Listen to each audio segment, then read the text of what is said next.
Kwathi ukuba uJesu aqede ukuyala abafundi bakhe abayi12, wamuka lapho ukuyofundisa nokushumayela emizini yabo.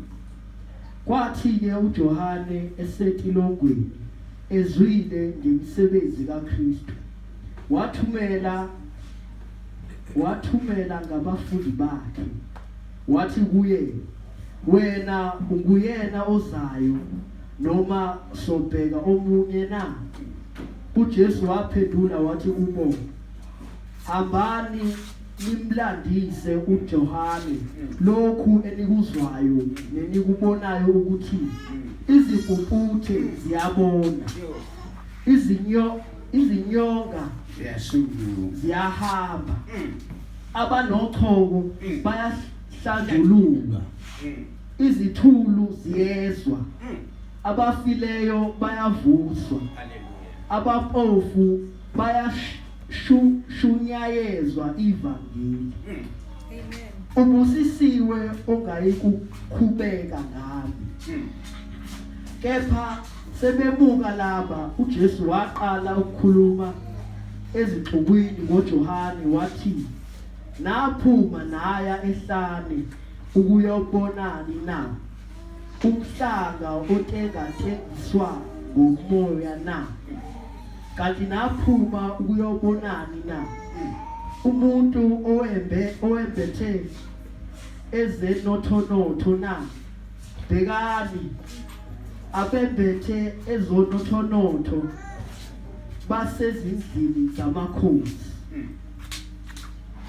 Kodwa naphumelani na? Ukubona umprofeti na?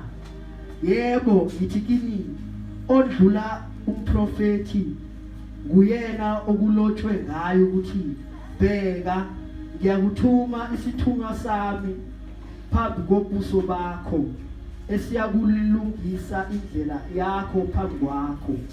Ngiqinisile ngithi kini,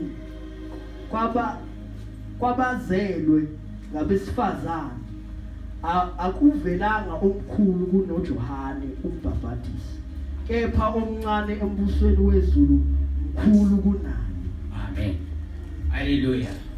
Lencwadi bathandekayo ikhuluma ngathi, ngoba labo abafundi akhuluma nabo uJesu lapha namhla esiyo namhla kuwe.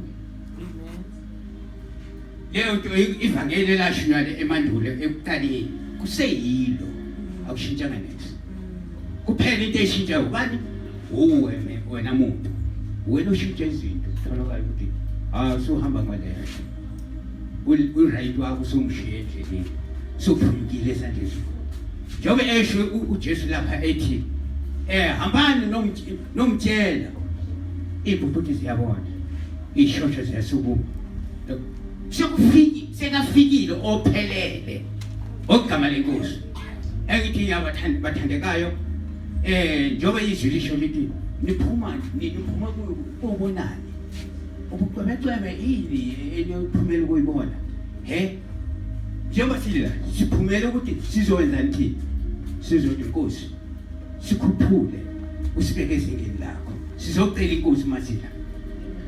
Bathandekayo kusho ukuthi lento onayo, oyiphetheyo, owayizwayo, wayithanda, wayivuma phambi kwabantu, phambi kwezizwe, bamsisa. Uhlale kuyo. Ulinde eJerusalem izinkosi zifike.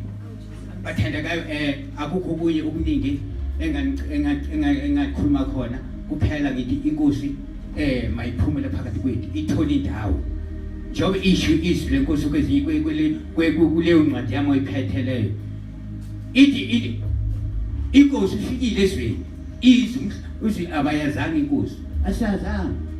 Ngoba khona manje awusihlathi siyaphaphalaza njalo. Ngisasa ngiyilokhu, namuhla ngiyilokhu, izolo kade ngiyilokhu. Kuphaphalaza. Kodwa inkosi ize kuzokwenzani? Izohlambulula mina ukubani ngibe ophilayo, ngibe ohlambulukile.